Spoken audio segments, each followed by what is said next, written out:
I've been wanting to try to put together some short video tutorials for some time, but there are tons of them out there that really don't need to be duplicated.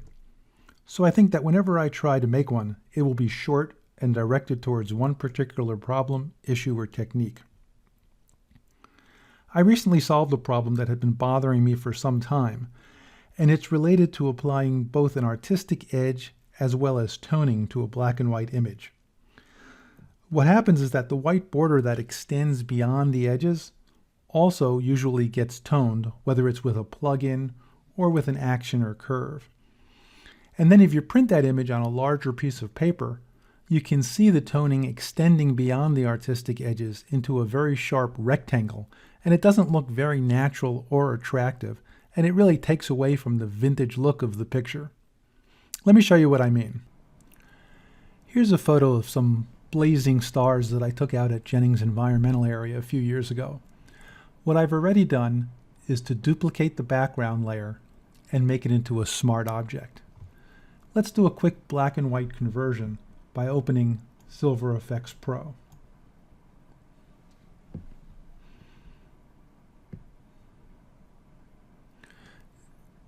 Now this tutorial isn't about doing black and white conversions, so I'm just going to accept whatever conversion it gave me and make no adjustments to it.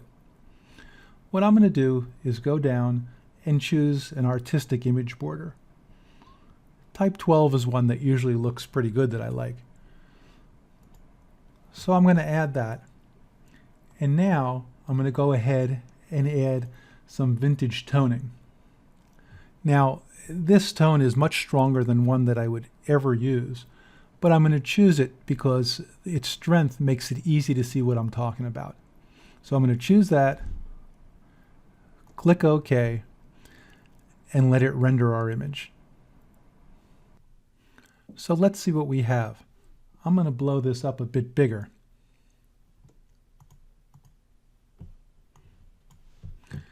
And you can see that the white edges of the photo have been toned yellow, just like the image itself. Now, with borders like this, the image is really supposed to stop here, but the toning extends well beyond all the way to the edge here. And if you print this on a piece of white paper, you're going to have a rectangle of yellow that looks very unnatural outside the artistic edge. Yuck. It just doesn't look good when you print it.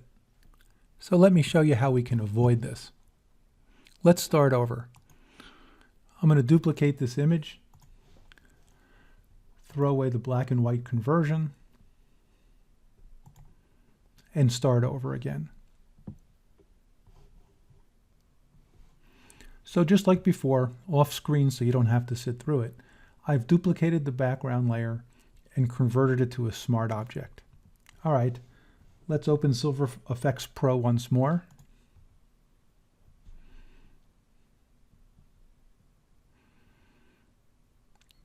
We'll simply accept that baseline conversion that it gives us.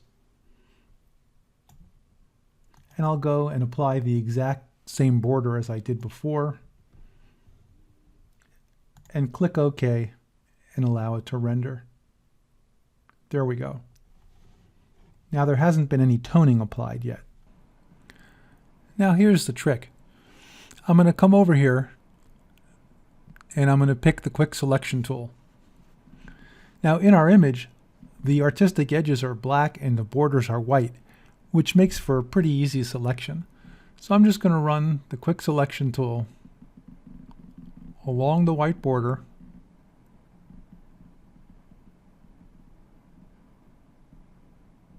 all the way around.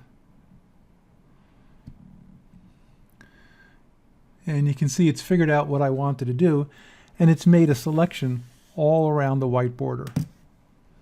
Now what I can do is to press Control J and put that selection on its own layer. Now I'm going to turn that layer off so that it's invisible. And let's go ahead and name that layer White Border.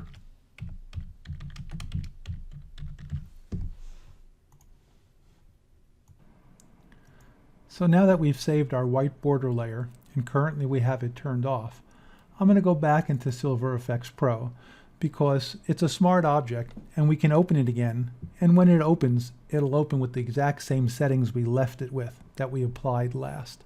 So here's our black and white conversion with the artistic edge. Now I'm going to go ahead and apply the vintage toning, and I'm going to apply the same toning that I did previously. And I'm going to click OK and allow it to render. And as you can see, it's applied the tone, and just like before, that tone extends all the way out and through the white edges. But remember, we have this white border layer here saved. So now, watch what's going to happen on this border when we go ahead and turn that layer back on. And what it's done is to remove that yellow toning from that white edge. And we can blow this up quite a bit. And if we do that, you can see that the selection that the quick select tool made is actually very, very good because of the marked difference in contrast and tonality between this white border and the black edge. So you can't even tell that there had been any yellow toning. There's no residual yellow extending beyond the border. So there you have it. You can print that on a piece of white paper and the image will stop at the edge without any color extending beyond it onto the paper. And where this particularly helps is when you're printing the image on a piece of paper that's larger than the image itself. Because if you printed this image with the toning going out over the white onto a larger piece of paper, that yellow toning would extend beyond the edges and form a rectangle around the image that's then surrounded by the white of the paper.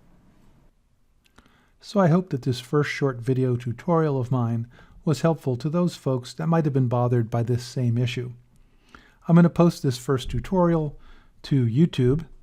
Please feel free to visit my website at www.howardgrill.com, and a link to my blog is on the bottom of that page as well. Thanks for listening.